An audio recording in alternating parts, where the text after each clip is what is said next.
Butun O'zbekistonda 2027-yili Xorazm yili deb e'lon etilishi kutilib turibdi. Bu haqida shaxsan prezidentimiz o'zlari aytib o'tdilar.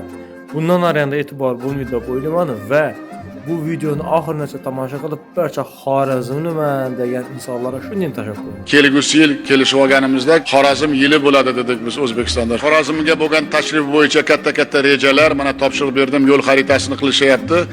Har bitta aytilgan gaplar mana Senatimizda rahbariyati bilan kambag'allikdan, ishsizlikdan xoli hududga aylanish bo'yicha jamoatchilik nazorati tizimi joriy qilamiz. Bu Xorazm tajribasi bo'ladi. Juda katta natijaga erishamiz va hozirgi aytgan raqamlaring hech qachon bunday raqamlarda Xorazmda bo'lmagan desak, bu ham to'g'ri bo'ladi. Kelgusi yil kelishib olganimizda Xorazm yili bo'ladi dedik biz O'zbekistonda. Shuning uchun ana shu Xorazm yiliga bellaringni mahkam bog'lab tadbirkorlikda, ishbilarmonlikda, ijtimoiy sohalarda o'zing aytgan mana maktablar, yo'llar, ikkinchidan O'zbekistonda birinchi marta pullik yo'lda Xorazm tajribasi boshlayapmiz. Men u yo'ldan yurib ko'rdim, odam havas qiladi. Tabriklayman, sog' omon bo'ling.